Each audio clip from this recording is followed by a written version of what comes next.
Andrew Morris here. I'm glad you stumbled upon this pranayama guide. In this guide, I want to do a rundown of the top 8 pranayama techniques that you can use every day to change your life. Hope you enjoy.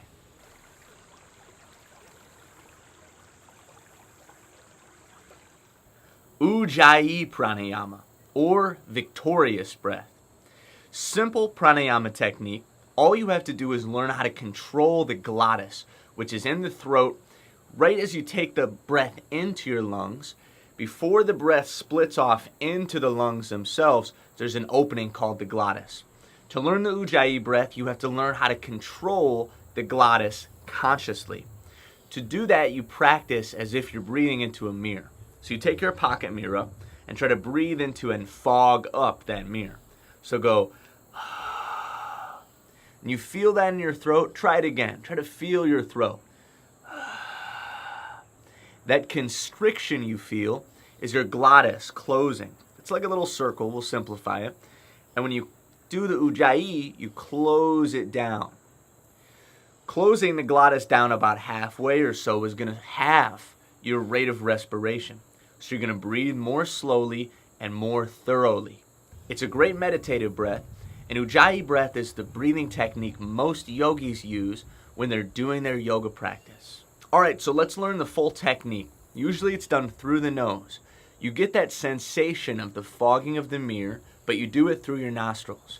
So try it through the nose. Imagine you're fogging up a mirror.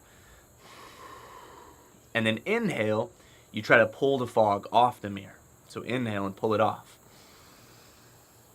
Now try it a few times. You're going to notice that you're going to be breathing more slowly.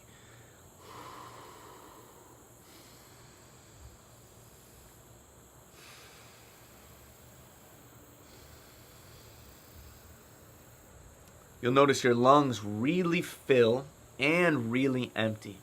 And when you feel that constriction, and you might even hear some sounds, some people describe this as a Darth Vader-like breath. It certainly can be. With the refinement of the Ujjayi breath, it can be either quite loud or quite soft, depending on your purpose.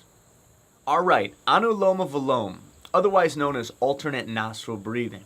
So, to learn to do alternate nostril breathing, the first thing we need to know is how to do the hand position or mudra associated with the pranayama.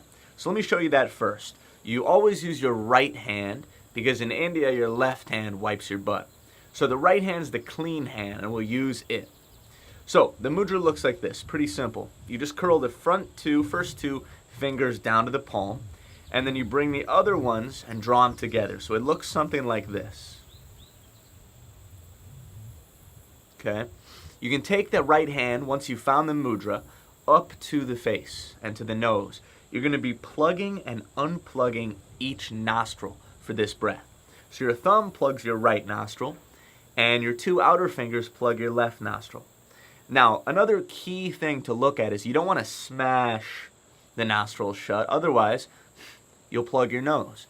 You want to very lightly touch them shut. Okay? So find the mudra and you can lightly touch each nostril shut as you enjoy alternate nostril breathing. Traditionally, you begin alternate nostril breathing with a left nostril. So you'll go inhale left, exhale right, inhale right, exhale left. So you'll use the right thumb to plug the right nostril. Inhale through the left. Then once you've inhaled through the left, plug the left nostril and exhale through the right. So that's half of it. Then inhale through the right. Replug the right nostril, reopening the left, and exhale left. Alright, so that's one round. Again, it looks like this. Take the mudra up to the face, take an inhale, exhale all your air, and then we'll begin. It's all through the nose, alternate nostril breathing. Inhaling left. Plug left, exhale right. Inhale right. Exhale left. Inhale left. Exhale right. Inhale right. Exhale left. You can repeat that for any multiple of 108 from 3 to 12 rounds, or however many you feel is appropriate for you. This breath is really great at cleaning out the nasal passageways and great for balancing the energetic system of the body, the Surya and the Chandra, the masculine and the feminine energies. Ratio breathing. Ratio breathing is really powerful, and it has to do with the sympathetic and parasympathetic autonomic nervous system. Your breath is usually automatic. You don't typically think about how you're breathing when you go out to lunch with your friends or taking a walk with your dog. But when we practice yoga and we learn how to breathe properly and effectively, we begin to gain mastery and control over our breath. Our breath directly influences our autonomic nervous system. And just like it sounds, the autonomic, the automatic part of the nervous system usually works without you thinking about it, just like the breath does. When you gain mastery over your breath, you begin to gain mastery over your autonomic nervous system. And the autonomic nervous system has an effect on how energized and awake you are, and it also has an effect on how well you sleep and how restored and relaxed you are. Most people are living their life in an energized state.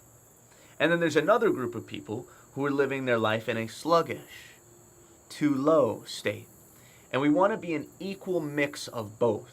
So ratio breathing is really important because when we gain control over the breath, we gain control over our nervous system, and we can bring more balance, which is what yoga is all about, to our body and mind. So let's learn the technique. Super simple, super easy. If you want to energize and wake up, you inhale longer than you exhale. And if you want to relax, you exhale longer than you inhale. So just like this, super simple. I want to wake up and energize. I'll breathe in for 6 counts and only exhale for 4. Inhaling. Exhaling for 4. Inhaling for 6. Exhaling for 4. All right, you could repeat that as many times as you need to.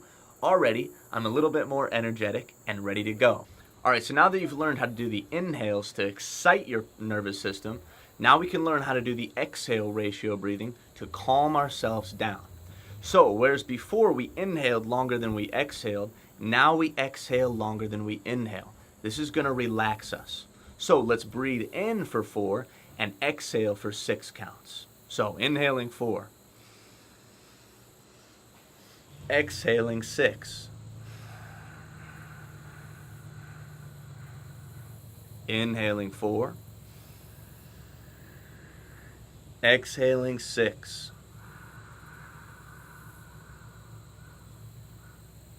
Already I feel more calm, and this is because my parasympathetic nervous system takes over more than my sympathetic.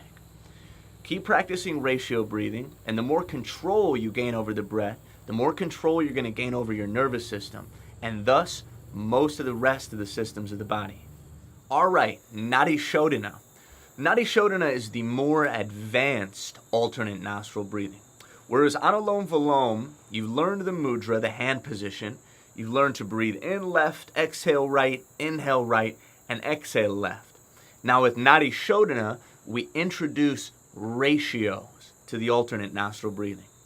The ratios of the alternate nostril breathing allow us to more effectively control our sympathetic and parasympathetic autonomic nervous system, which can regulate whether we're super excited or chill and want to relax. So, generally, inhales are exciting to the sympathetic. They fire us up. We take a big inhale and we're ready to go. Exhales are more relaxing. So, knowing this simple concept, we use the power of Nadi Shodhana to either calm us or energize us. Right? If you've got a big presentation to do, you want to energize and get ready. Or maybe you're really nervous about that presentation and you calm down. Right? You could do the exhales before bed. You could do the inhales in the morning. And that's what people who practice pranayama do. It's like yoga coffee. All right, so now let's get into the technique itself. Just like Anuloma Viloma, Nadi Shodhana uses the same mudra. You curl the two fingers in the center, and then you find your Pranayama mudra. Okay? Again, right thumb plugs the right nostril, and the outer two fingers plug the left nostril, lightly plugging and unplugging each nostril as you go. To do the Nadi Shodhana, just like the Anuloma Viloma, we inhale left, exhale right, inhale right, exhale left. And that's one round. Left, right, right, left. Now, if I want to energize, maybe I'll inhale for an 8 count through my left nostril. So inhaling.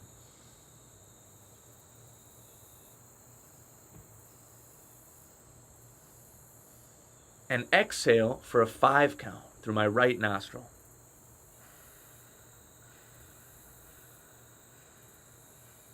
Inhaling, 8 count through the right nostril.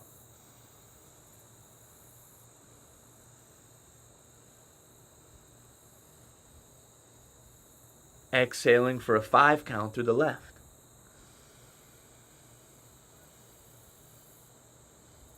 So that's one round. Already I feel a little bit more excited.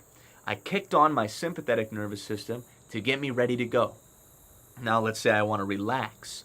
Whereas I inhaled longer than I exhaled before to excite my nervous system, this time I'm going to inhale for less time than I exhale to calm me down.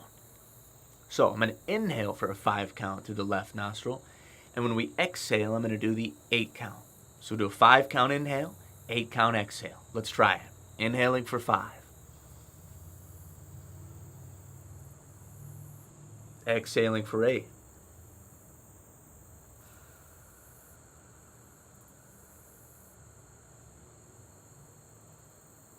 Inhaling for 5.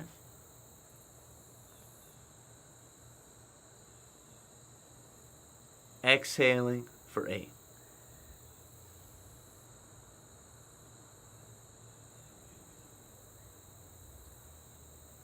Now I feel more calm. Again, you use the mudra to plug and unplug, and use the ratios to effectively control your nervous system. And already, I feel more relaxed. Kapalabhati Pranayama. Kapalabhati means the skull-shining breath. It is a really powerful, pumping pranayama that energizes you and moves your life force or prana throughout your body. It's a great one to do in the mornings or the beginning of your yoga practice to get you fired up and ready to go. It really builds Agni or tapas, which is your internal fire and discipline of your yoga practice. Kapalabhati can also be used in a slower, more controlled way to contain the prana within. Just like so many of these pranayama techniques, they can be used in different ways as your practice advances. So, let's learn Kapalabhati, the skull-shining breath. To practice Kapalabhati, you've really got to have powerful control over your diaphragm, which is the main muscle involved in respiration. Once you control your diaphragm and also the intercostal muscles, which are the other secondary muscles involved in respiration, you're going to have a powerful Kapalabhati. So it looks like this, and then we'll learn it. You sit up tall, and you pump powerfully the stomach. Inhale halfway through the nose, and then exhale, forcefully expelling the air. So inhale halfway, and then exhale. Okay, that was one. Usually you do many more, so it looks like this.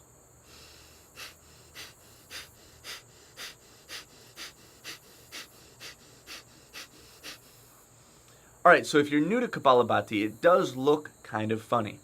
But like anything in yoga, get over it and practice. It's really potent to practice this one. It wakes your nervous system up. So, again, I'm going to move the camera down a little bit so you can see the pumping action of my stomach. Okay? Again.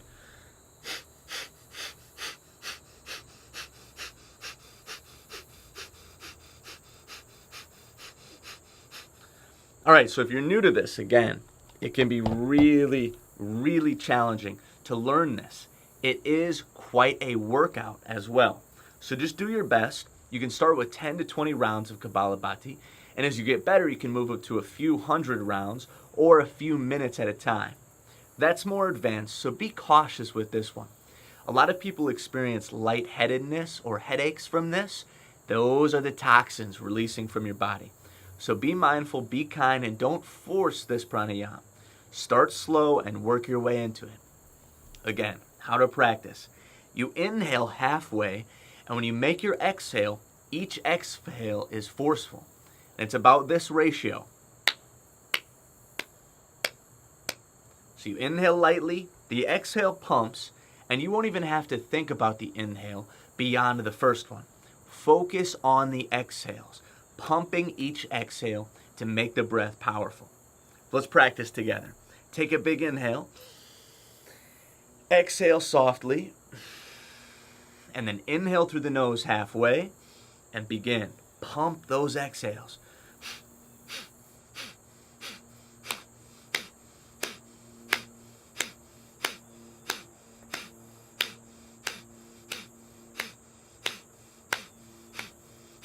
Inhale and sigh it out through the mouth. Good luck practicing Kapalabhati, the skull shining breath, Bhramari breath, otherwise known as the honeybee pranayama or breath work. Bhramari pranayama is a really powerful breath work technique to calm you down. It's also used to treat hearing loss, so it has many benefits.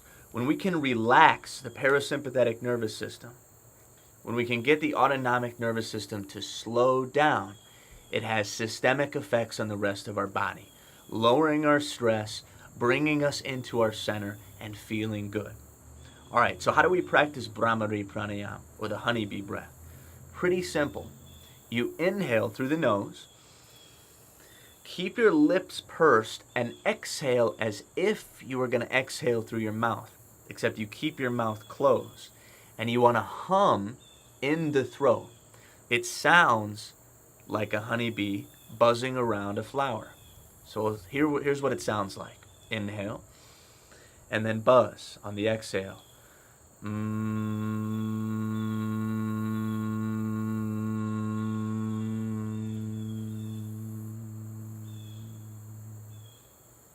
you repeat that round after round. For those of you who are used to oming, it's very much like oming. Bhramari in many traditions of yoga is very well regarded as the most powerful healing pranayama practice. So this one's really worthwhile if you want to bring a sense of calm, bring a sense of peace, and heal your mind and body. All right, so let's practice a few rounds together. Again, it's very simple but very effective. Inhale through the nose, and then hum on the exhale, creating that sound in the throat.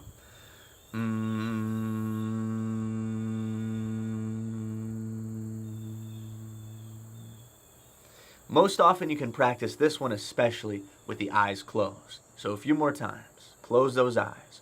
Inhaling.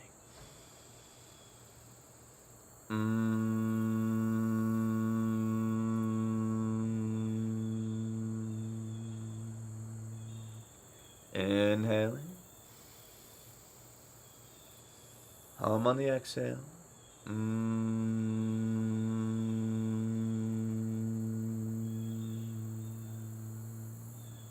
And one more, because it feels so lovely. Inhale.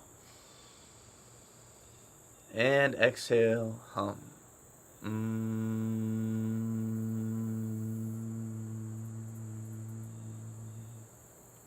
Inhale, bringing yourself back to the space. Again, you can do this 5 to 10 rounds or longer, as long as you feel good. And already, wow, I kind of want to take a nap. Bhastrika pranayama. Bhastrika pranayama means the bellows breath. So just like the bellows with which you'd stoke a fire, you stoke the lungs and the internal fire of the body.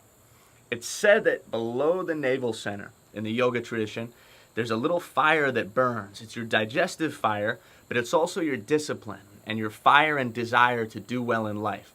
So when you practice the bellows breath, it's like stoking the fire in your fireplace. You stoke the internal fire of intensity and desire in your life. You stoke and build and cultivate prana. So you can do the bellows breath potently with a lot of fire and a lot of intensity, and you really stir up the prana and the agni in the body. Or you can do the Bhastrika, the bellows breath, more calmly, and this helps contain the prana within. I'll show you both ways. In order to learn the Bhastrika, we want to imagine the lungs go all the way from our pelvis to our throat. And when we inhale, we start as low as possible. So you start right at the pelvis with your mind, and inhale and allow your belly to fill up. So your belly fills, and then your ribs expand, and then your chest, and you're filled up, and then you exhale top down, and then you repeat that time after time. Inhaling, bottom up. Exhaling, top down. Inhaling, bottom up. Exhaling, top down. Inhaling, belly up. Exhaling, top down.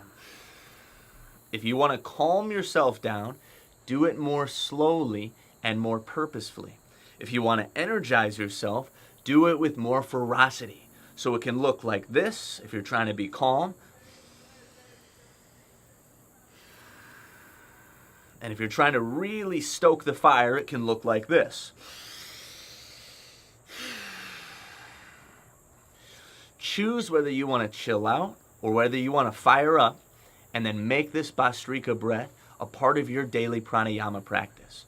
It's really helpful to learn this pranayama so you activate the full breath of what the lungs have to offer. Doing the Bhastrika breath in this way is great to clear out mucus and junk that gets stuck in the lungs. And it also helps us learn to use the totality of our lungs rather than the 50% that we normally use when we take a breath. All right, if you made it this far, you've arrived at my favorite pranayama practice. It's known as Viloma breath, which means against the hair. It has to do with the cilia of the lining of the lungs. It breathes so deeply that it really impacts and forces the breath into the cilia, cleaning and purifying the lungs. It's also a super meditative, powerful breath, so it has many, many uses. In order to practice Viloma breath, or against the hair, you need to learn the segments of the lungs. Traditionally, we segment the lungs into 3 parts. Okay, and I'll move the camera a little bit so you can see these 3 parts. The first part, if you do a little hang loose surfer symbol, the first part is from the collarbone down to around the nipple line, or the center of the chest. So this is the first section, the chest region. The second section can be found by putting the thumbs on the nipples or the nipple line and bringing the pinkies down to the center of the lowest floating rib. So this is the rib section, chest, ribs, and then the final section can be found by bringing the thumbs to the center of the lowest floating rib down to the pelvis line, okay, the belly. So belly, ribs, and chest. Once you learn the 3 segments, then you know how to breathe Viloma. It works like this, and it has to do with control and mastery of the breath. Inhale, you'll fill up, try to just fill up the chest, inhaling the chest. Take a whisper of a pause, then inhale and fill up the second section, the rib cage. Pause for a moment, a whisper of a pause, then inhale and fill up the third section, the belly. Now exhale completely. That's Viloma 1. Inhaling from top down. Inhale chest, whisper of a pause. Inhale ribs, whisper of a pause. Inhale belly, whisper of a pause, and then a full exhale. So you'll notice it's segmented and then a complete breath. For Viloma 1, you segment the inhales and take a complete exhale. For Viloma 2, you'll take a full inhale and then segment your exhales. So exhale chest, exhale ribs, exhale belly, inhale completely, exhale chest, Exhale ribs. Exhale belly. All right, so both Viloma 1 and 2 are potent to help you learn control of your breath. Now, if you want to combine Viloma 1 and 2, you can segment both the inhale and the exhale. So inhaling chest, inhaling ribs, inhaling belly, exhaling belly, exhaling ribs, exhaling chest. You can use any combination of the Viloma breath to learn better control over your breath. Breath control and breath mastery has great use in bodybuilding. If you've ever seen Arnold Schwarzenegger do a vacuum, he pulls in the lower abdominals. He pulls his navel back to his spine. It also is really powerful to learn how to breathe properly in any other athletic endeavors. Runners can benefit greatly from Viloma or against the hair breathing. The more you learn mastery and control of your breath, the more powerful you become as a person. The more you learn how to breathe effectively, well, the more life force or prana you cultivate. Good luck practicing Viloma breath. Thank you so much for being a part of this pranayama guide. I hope these pranayama techniques bring you joy, fulfillment, relaxation, and better health. And I know if you practice them regularly that you will experience these amazing benefits of pranayama or breathing. I'm Andrew Morris. Thank you so much for being here. Peace.